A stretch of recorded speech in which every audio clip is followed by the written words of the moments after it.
I recall when I talked to you last year or about a year or so, you said, Aaron, this will not be the last time that you and I talk. And I I remember that kept my very well.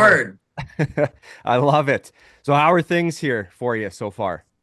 Everything's good, man. We're just gearing up. We got a lot of stuff going on with the record and announcements and, songs that are being presented. There's a lot of stuff behind the scenes that are, getting done currently.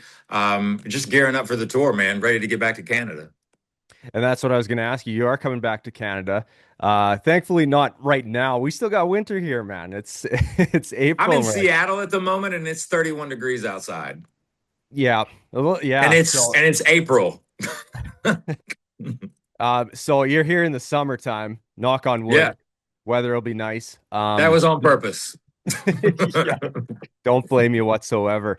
Yeah. So a few select dates. Unfortunately, you're not doing one in Saskatchewan, where I am, but we Yeah, we love have you to kind of nonetheless. maneuver. Yeah, Yeah, we have to kind of maneuver a couple of things, but we got a lot of like tricks up our sleeve for future announcements. Just so you know. awesome. We can't wait to hear that. What do you love about playing in Canada so much? What's different about playing up here than other countries? I mean, the reality is that we look at the audience as such a focal point of why we exist in the first place. But what you'll find in Canada is not unlike people will, through history, everyone is always, Canadians are just the most incredibly thoughtful, kind, and loving individuals, especially when it comes to music. And, we're a pretty diverse band when it comes to the musicality of what we do. We're known as a rock band, but we swim in a lot of different creative oceans. But every time that we're in Canada, the I love how at least the crowds that come and see us, they just completely let loose. And they are extremely vocal and extremely excited, and they just want to throw down. So it's always something for me when we are in that part of the world, the response is always nothing but just love and excitement. We love to hear it, man. We love to have you guys here as well.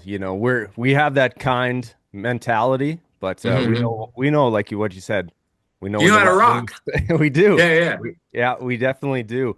Let's talk some new music. You got a new album coming out end of Hmm. May. It is eight. It's your eighth Yep. studio album too. Did you ever envision 20, 23 years down the road you guys would be at this point in your career? I hoped for it. I mean, at the end of the day, like every day that I wake up and I still feel the that I'm compelled to be creative, I'm very, very blessed for that. But yeah, this is 22 years in the industry and this is our eighth studio record. It's wild because like the current single right now is Safe and Sound, and that is the 37th single that we've released as a band. We're actually releasing another song Friday called Outlaw. It was an interesting thing with this album also too because people started to watch what we were doing last year. We were releasing songs, and everybody was of the mindset of okay, they're just going to do singles. So fast forward to 2026, 5 singles in, we announced the album, and there's 18 songs, and it's fun to watch the audience because we gave the names of the songs in the track listing, so people are just kind of like, what is Young Again? What is Machine Gun? What is The Pilot? Like, it's interesting to see that as well. But you want to keep it interesting and you want to keep it creative. We're getting ready to, launch the second act of the Dance Kid Dance Tour. So it's just important to stay creative at all times, man. Yeah. And you mentioned 18 songs on this album. It's back in the day you'd have, eight, 10 maybe on an album. Mhm. How do you guys open up the door to have so many songs on one album? Like what's the reasoning behind that? You just want to give as much as possible? This record took a year and a half to make. It was probably the closest thing that I could express as we were making this album. It did remind me of like making the debut album because there was such a bar that was raised with these songs, and there was no, not that there ever is, but there was no conversation about anything that was a filler track on the record. Like everything had to be at a very high bar. And just cerebrally, the lyrical content and the amount of storytelling in this album was really important because the last two albums are conceptual pieces. This is a traditional record in regards to all of these songs belong on the same body of work, but each one of these songs is its own story. So it just it made sense that these were the eight because there were more than 18 songs written, but these 18, I just said to myself and the band, we all looked at each other and we just said, well, I can't live without this song being on here. And it just happens to be the number that it came down to was 18 songs. It's essentially a double record. Hmm. I love it. You give as much as possible. Do you ever listen to your albums on your free time? Do you I have ever? listened to this Yeah. record over and over and over and over and over again, partly because I have to like I have to drill it into my brain. Um, because look, man, 37 singles, you can't play all those singles, when you're putting a show together between 8 records, and there's a lot of songs. And then, if we want to, do some songs that we haven't done in a long time, you have to kind of go back and listen to that album again, listen to those songs to kind of refresh. So in answer to your question, I always go back and listen to the albums, but this particular one, yes, because it's the newest, but it's the only thing I've been listening to for probably the last 4 months. Not to mention we were, mixing the record, getting it ready for mastering, all those types of things. So I'm constantly listening anyway. But I think it's pretty secure in there now. Awesome. Yeah, you got to listen to it to hear. Well, It I has don't to know. become muscle memory. 100%. Yes. Let's talk the new single, Outlaw. You said Yeah. it's out tomorrow. Hmm. You've released just a multitude of different sounding songs throughout the years. Some a little softer, some just punch you in the face. What's Outlaw all about? You know what? I've had to reserve myself on this a little bit because there's so many songs that we're kind of presenting in a different way. I don't want to take away what it means to them. For me, the song was a soundscape.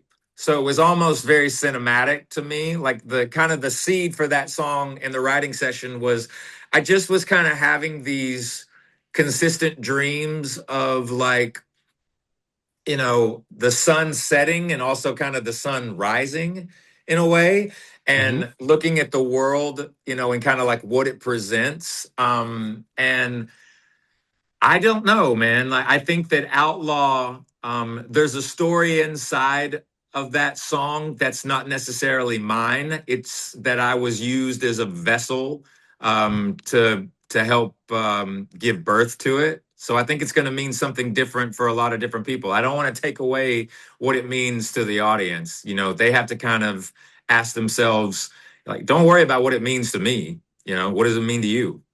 Hmm. Yeah, it's everyone has a different visual of what it can mean to them when they listen to it. So I'm excited for it. Can't wait to spin it tomorrow. W Talking about writing songs, where do you do most of your writing? Do you have a little like a pad? Do you have a certain spot you go, or do you just write on the go as things come to your mind? So we write in South Carolina. Our bass player, Eric, has been at the helm for the last three albums, Attention, Attention, Planet Zero, and Eight. He is the engineer, mixer, and producer of these records. Also one of the main songwriters, obviously. He built a studio during 2020 with everything that was going on there. We took the initiative to, on his property, build a just an incredible studio called Big Animal. And we do everything there. Awesome. I just got the message. We are closing in on time here. One last thing is Yes, sir. you made your debut at the Grand Ole Opry Yeah. last year. Man, what was that experience like for you? Humbling and also just without question the scariest thing I've ever done in my life. It's the Yeah. nerves of that is when you step inside that wooden circle, a different you feel different. I was fine during sound check. I wasn't anything that I was, kind of, getting in my own head. But walking out there, man, I remember opening my mouth and singing, but I was not inside of my body. I was kind of above, kind of watching it. Um, just a massive, massive honor. We look forward to going back there and playing the Opry again. But just a monumental moment. Absolutely. It's one of the most renowned venues ever, anywhere. Yeah. So, No, it and, was it was wild, man. And then to get a stand, it was our, the very first time we'd ever played. To have Carrie Underwood bring us out, which was not expected, and then to get a standing ovation, I was just beside myself. 100%. Now you can look back and say, hey, guys, we played the Grand Ole Opry, which is Yeah. so sick. Looking Um, forward to playing it yeah, again, but more looking forward at the moment. Super, super pumped to be coming back to Canada. So thank you for taking the time today to chat with me, and we're ready to go, man. same goes to you, Brent. Always appreciate it. Thank you so much. Keep rocking. Looking forward to the new album, new single, and having you up here in Canada. Much respect, my friend. Thank you so much.